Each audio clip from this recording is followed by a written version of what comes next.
Je suis Oriane, éducatrice de jeunes enfants, accompagnante parentale et postpartum, et je vous souhaite la bienvenue dans mon podcast Le village de la parentalité. Un podcast qui donne la parole aux mamans, aux papas et aux professionnels qui gravitent autour de la périnatalité et de la parentalité. Ici, je vous partagerai aussi des tips du quotidien de parents, des réflexions sur des sujets autour de la parentalité et de la petite enfance, sans oublier mon propre parcours de la maternité. Pour en savoir plus sur le pourquoi de mon podcast, je vous invite à écouter le tout premier épisode. Si ce podcast vous plaît, n'hésitez pas à vous y abonner pour ne rien manquer des prochains épisodes, à le partager et à me laisser un petit commentaire si le cœur vous en dit. Tout ça va soutenir grandement mon travail et je vous en remercie. Allez, assez papoté, il est temps pour moi de vous laisser écouter le prochain épisode. Belle écoute! Bérangère, bonjour. Bonjour. Merci beaucoup d'avoir accepté cette interview pour mon podcast Le village de la parentalité. Pour commencer, comment tu vas aujourd'hui? Très bien. Tu te sens bien, pas trop stressée? Si, un petit peu, parce que je ne suis pas habituée, mais bon, ça va.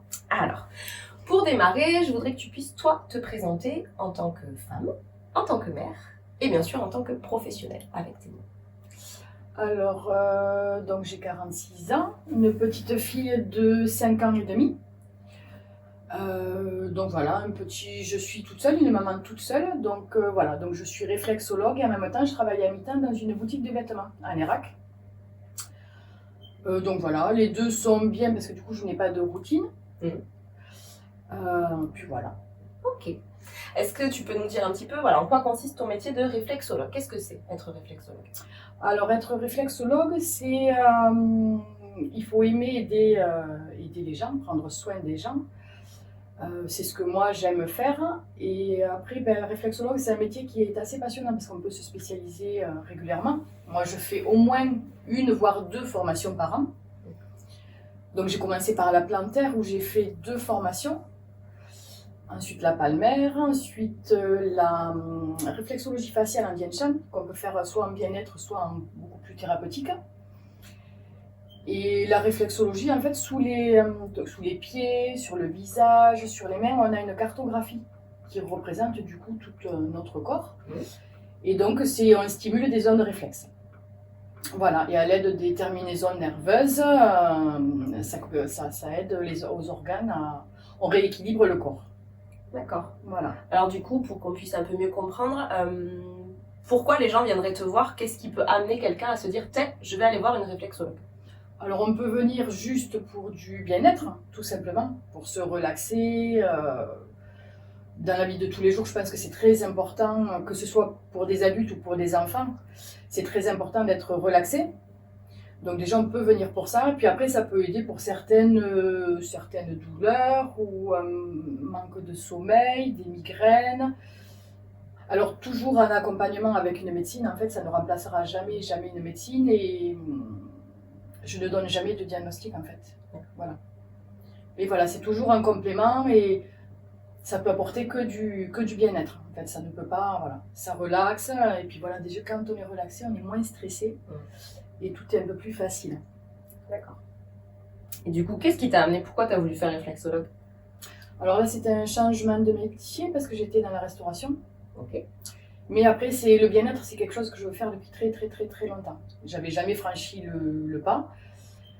Et là, voilà, je pense que j'avais 38 ans, quelque chose comme ça. Et bon, voilà, la restauration, travailler le soir et tout, je commençais à être... voilà, je me suis dit, à 50 ans, tu ne pourras pas faire ça.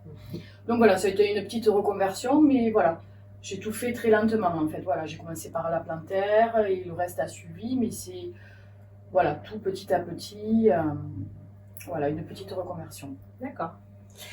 Alors, est-ce que tu peux déjà recevoir des femmes enceintes? Oui. Et si oui, est-ce que ton approche est la même? Est-ce que tu as travaillé quelque chose autour de la grossesse ou vraiment juste pour de la détente? Ou est-ce que ça peut aider aussi à des maux de la grossesse notamment? Après oui, en fait, les femmes enceintes, alors je fais aussi le massage femme enceinte. D'accord. Je fais la réflexo femme enceinte et le massage femme enceinte. Alors comme par exemple le massage ou la réflexo, c'est un toucher qui est quand même assez doux, en effleurage. Après en réflexo, il y a des zones qu'on ne touchera pas. Voilà, on ne touchera pas l'utérus, les ovaires, la zone pelvienne. Voilà, on a ces zones-là qu'on ne touche pas. Mais après, oui, effectivement, on peut soulager les maux de la femme enceinte qu'elle peut avoir au quotidien. Mais déjà, en la décontractant, en fait, ça peut la détendre musculairement, physiquement, voilà. Et émotionnellement, elle sera beaucoup plus détendue. Donc, c'est toujours pareil, le corps sera détendu en même temps. D'accord. Et par rapport aux enfants, aux tout petits, est-ce que tu prends les tout petits Oui.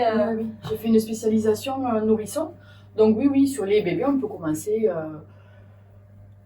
très tôt. D'accord. Et puis moi je pense que c'est très bien parce qu'en fait on l'habitue au toucher, on l'habitue à se laisser masser et après l'enfant est plus en fait c'est toujours un toucher bienveillant, donc en fait l'enfant grandit dans un environnement plus sécurisé, il est un peu plus entouré et ensuite je donne toujours des petites choses aux mamans pour qu'elles recommencent chez elles, qu'elles continuent à le faire. Donc ça permet d'avoir un lien quand même parental qui est un peu plus... ça continue le lien de quand il était dans le ventre. D'accord, voilà. Ouais, c'est chouette. C'est vrai que je m'en souviens, tu m'avais fait une séance avec Anna. Oui. Je m'en souviens à la maison, notamment c'était autour du sommeil, moi. Oui. Ça avait fait beaucoup de Mais bien. après c'est vrai que c'est bien de le continuer. Après ça peut être... au lieu de lire l'histoire, on peut faire ça. Ou on peut le faire en lisant l'histoire le soir. Ça apaise beaucoup les enfants et après quand ils sont habitués, moi je sais que Louison elle est habituée et là hier soir je lui ai fait pour la gorge, elle dit rien du tout, enfin voilà, elle se laisse faire et au contraire après ils adorent. Donc tu dis pour la gorge, est-ce que tu peux donner un peu plus d'exemples parce que j'ai beaucoup de personnes qui n'arrivent pas à palper, tu vois, réflexologie, détente, ils y arrivent, mais tu vois, il y a quand même des notions comme là tu me dis pour la gorge, donc ça peut aider, on va dire, le corps à contrer certaines choses comme là, une maladie, etc. Oui. Après, voilà, c'est toujours en complément. Moi, je les fais toujours en complément. Hier soir, je lui ai donné un peu d'eau Doliprane, mais après, avant d'aller au lit, déjà, quand il commence à tousser, je mets un peu, il y a du Vicks exprès pour les enfants. Donc, moi, je le mets sous les pieds, en fait, sur la première zone du pied, juste sous les orteils, le premier coussinet. En fait, ça correspond à tout ce qui est branche poumon et les petits orteils, c'est souvent pour les sinus. Donc je lui mets un petit peu du Vicks, je lui remets sa petite chaussette et après je lui mets un petit peu aussi quand même dans le dos, voilà. Donc du coup ça aide bien. Et ensuite sur le visage on a une zone qui est juste sous l'oreille. Ouais. Donc voilà, on peut venir la masser comme ceci, mais on peut aussi tapoter, on peut faire ça. Bon après moi j'ai des outils, donc je le fais avec des outils, mais on peut déjà faire ça. Après il faut le faire assez régulièrement. D'accord. Et ensuite il faut demander à l'enfant aussi de se frotter l'intérieur des poignets. Voilà. Ok. Alors en fait c'est en réflexologie faciale, il y a beaucoup de similitudes de noms, similitudes de formes. Et chez eux en fait, le poignet, le cou et la cheville, le nom commence pareil en fait, c'est co. Donc en fait, ça serait le cou du poignet et cou de la cheville. Donc pour eux, c'est une similitude de nom. Donc en fait, quand on a mal au cou ou à la gorge, on peut se masser. Voilà. Et comme là, c'est l'intérieur de notre corps, là, ça serait plus le dos. Donc on peut se masser comme ça. Voilà. Alors après, voilà, l'enfant doit le faire assez régulièrement. Mais bon, ça reste quelque chose. Oui. C'est facile, c'est faisable. C'est facile, c'est pas désagréable. Elle peut le faire, voilà. D'accord. Alors, du coup, tant qu'on est un peu sur des séances, sur ce que tu amènes, est-ce que tu peux nous raconter un peu toi, comment tu amènes la première séance? Voilà, c'est la première fois que je viens avec mon enfant. Comment ça se passe cette première séance? Je suppose que tu ne démarres pas direct en faisant la réflexion. Comment tu fais? Mais déjà, on pose des questions à la maman sur le pourquoi elle vient, parce que ça peut être juste tout simplement parce que le bébé aime ça et qu'il aime ça. Et après, on pose des questions si c'est comment le bébé dort, l'alimentation, comment il se comporte dans la journée. Et voilà. Alors après, par contre, les bébés, souvent, en fait, je vais chez les parents. Je ne les fais pas venir ici. Parce qu'ils gardent leur odeur, leur environnement. Moi, je suis quelqu'un d'une personne nouvelle. Il appréhende moins de me voir, c'est plus facile quand même. Voilà, donc je vais souvent chez les parents. D'accord. Pour ce premier lien, ouais. Donc voilà, je vois avec la maman. Donc ça peut être par exemple pour le sommeil, et après voilà, je peux travailler certaines zones qui sont en correspondance. Ok, d'accord, très bien. Est-ce que tu as d'autres facettes de ton métier que tu veux nous parler? Puisque je sais, voilà, tu vas faire un atelier aujourd'hui un peu particulier, je te La laisse en parler. relaxation sonore. Voilà. Oui, la relaxation sonore, alors je vais dans les écoles le faire, dans des centres aussi, et ça s'adresse alors bon, à tout le monde. Mais aux enfants, enfin moi en toute petite section, je le fais dans les écoles et les enfants, mais ils adorent. Alors je finis toujours la relaxation sonore avec un petit rouleau en pierre sur le front. Et ensuite j'ai des petits instruments que j'ai achetés exprès pour les enfants, pour leur faire découvrir différents sons et autre chose. Donc après à la fin, ils peuvent toucher certains instruments. Alors pas tous parce qu'il y en a, ils sont un peu plus fragiles. Mais après, voilà, je leur laisse découvrir et ils aiment beaucoup. Donc, ils se laissent complètement porter. Alors, on le fait moins longtemps que pour nous. Parce qu'on ne va pas exagérer non plus. Hein. Mais oui, après, mais tout ça, c'est très intéressant quand ils sont habitués. Alors, le visage, ils aiment beaucoup au départ, les enfants. Quand ils ne sont pas habitués au massage, le visage est le plus facile pour qu'ils commencent. Ok. Oui, parce que j'allais te dire, les pieds, de temps en temps, on met des fois plus de temps sur un enfant ou sur un bébé que sur nous. Normalement, on travaille beaucoup moins sur un bébé que pour un adulte, mais ça peut mettre plus de temps parce qu'il se laisse moins faire que nous, donc on peut avoir plus de temps. Mais bon, on y arrive toujours, hein, c'est pas... Et voilà, les enfants, quand ils grandissent, voilà, s'ils ne sont pas habitués, on peut faire le visage. Ok. On peut commencer par le visage, la détente du visage. Et quand même assez rapidement, ils se détendent assez rapidement. Combien ça dure à peu près une séance? Alors pour les bébés, on va dire que la séance en elle-même, elle est très très courte. Normalement, ça doit être 20 minutes, une demi-heure, pas plus. Mais je peux rester 1 heure. D'accord. Et oui, je peux rester 1 heure parce que il peut pleurer un petit peu. Donc du coup, on peut changer de place. On peut le mettre peut-être dans les bras de la maman. On peut le faire si la maman elle allait. Voilà, après ça dépend de plein de choses, quoi. Tu t'adaptes en fait. Oui, voilà, en fait je m'adapte et voilà, après s'il faut le changer, enfin voilà, on s'adapte toujours, donc c'est pour ça que ça peut être plus long, les bébés. Et pour un adulte, du coup, c'est une demi-heure? Non, un adulte c'est 1 heure. 1 heure réflexo. Ouais. Okay. 1 heure ou 1h30 quand je peux combiner 2 réflexologies, donc on peut faire 1h30. Mais voilà, entre 1 heure et 1h30. Ah oui, du coup, combiné de réflexo. Alors, c'est toi qui, en fonction de la personne, de ce que tu reçois, qui détermine si ça sera plutôt au niveau des pieds, au niveau des mains, au niveau du visage, ou enfin, qu'est-ce qui fait que... Alors, en fait, quand la personne, donc on discute, on fait une petite anamnèse, et ensuite je vois avec la personne. Si moi, par exemple, quelqu'un vient, par exemple, tu viens, tu me dis, j'ai un petit peu des douleurs dans le dos, mais je vais quand même, je fais du kiné, mais bon, je viens pour me détendre encore plus.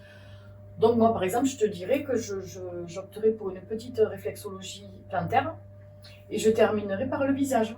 Ok. Voilà. Parce que voilà, je trouve que c'est bien de cumuler les deux, parce que, en fait, terminer par le visage, ça va encore plus te décontracter. D'accord. Mais il y a les zones du dos aussi. Donc on peut travailler 2 fois le dos et en prime te décontracter. Voilà. Parce qu'en fait, quand on est quand même décontracté, relaxé, on a quand même moins de tension, moins de... Mais après, voilà, c'est toujours un accord parce qu'il y a des personnes qui ne vont pas aimer qu'on leur touche les pieds ou le visage. Donc voilà, je demande toujours ce que... Les sensibilités. Voilà. Après, on peut, si elle préfère, on peut faire un massage du dos et une réflexologie plantaire. Enfin voilà, je m'adapte et c'est au choix de la personne en fait. C'est toi qui choisis. Ok, super. Mais merci beaucoup pour tout ce partage au niveau professionnel. Mais tu es aussi maman, donc si tu veux bien, est-ce que tu peux nous raconter un petit peu comment toi tu as vécu ta maternité avec Louison, donc ta petite fille, voilà, comment ça s'est passé, comment tu l'as vécu, cette transformation, cette matrescence, est-ce que tu as des choses à nous raconter par rapport à ça? Alors ça a été une vraie surprise parce que j'ai été enceinte à 40 ans, donc je ne m'y attendais pas du tout. Donc la première fois, ça n'a pas été... voilà, quand on ne s'y attend pas. Mais bon, j'avais 40 ans, donc je je n'étais jamais tombée enceinte, donc je l'ai gardé. Ça a été un choix très personnel parce que je suis toute seule. Mais après, c'est que du bonheur. Voilà. Après, j'ai eu une grossesse très paisible. J'étais fatiguée les 3 premiers mois, mais bon, voilà. C'était une grosse fatigue. Mais après, j'ai vraiment eu une grossesse très paisible. Je n'ai pas eu de soucis particuliers. Aucun souci particulier, voilà. Mis à part la fatigue. Ouais, c'est mon plus gros. Mais bon, après, non. Ça a été que du bonheur. Voilà. Pas eu de chamboulement particulier, son arrivée, les premiers mois Non, pas particulièrement. Non. L'accouchement s'est passé normalement. Après, non. Après, bon, voilà, les débuts, j'ai ma maman qui est restée pendant 3 semaines avec moi. D'accord. Quand même. Mais non, ça a été. Après, c'est plus, ce que je trouve compliqué, c'est plus les changements quand tu dois aller travailler, de la laisser un petit peu, là, c'est difficile de la laisser. Et après, c'est le passage à l'école. Quand on la met moins chez la nounou, voilà. Donc l'année prochaine, quand elle va aller au CP, c'est plus ces petites choses que je trouve compliquées, voilà, parce qu'elle grandit et voilà, c'est le changement, c'est ces changements-là. Après, non, honnêtement, j'ai pas eu. Bison a dormi à 2 mois, a fait ses nuits à 2 mois. Donc voilà, après, je l'ai allaitée pendant 10 mois. Donc là, c'était relativement facile, hein, parce que elle pleurait, je l'allaitais, donc elle n'a pas pleuré beaucoup. Mais donc non, franchement, donc j'ai eu, ça a été très paisible. Après, il y a toujours des petits coups durs, mais bon, du coup, je les oublie très vite. Hein. Ouais. Donc je n'ai pas eu vraiment de gros. Ok. Voilà. Malgré le fait d'être du coup maman solo, tu as pu trouver quand même des personnes qui ont pu être là en cas de besoin.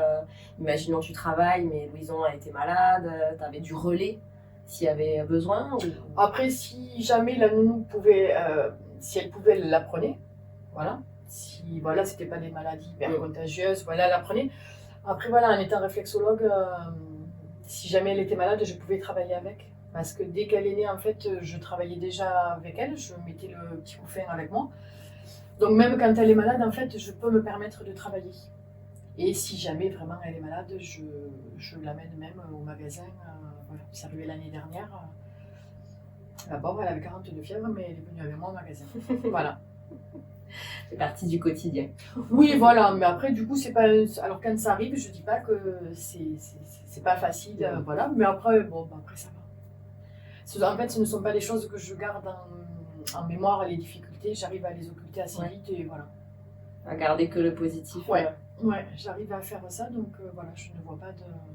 Est-ce que tu penses que ton métier de réflexologue t'a aidé aussi à avoir une certaine sérénité? Ah oui, c'est sûr.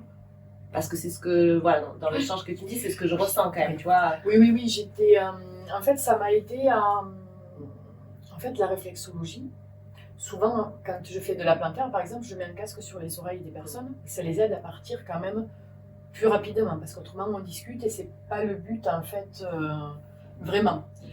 Donc, du coup, comme c'est des choses qui sont quand même assez douces, moi, je suis obligée d'être aussi décontractée. Et moi, ça m'a appris à être plus paisible, plus posée, plus relaxée qu'avant.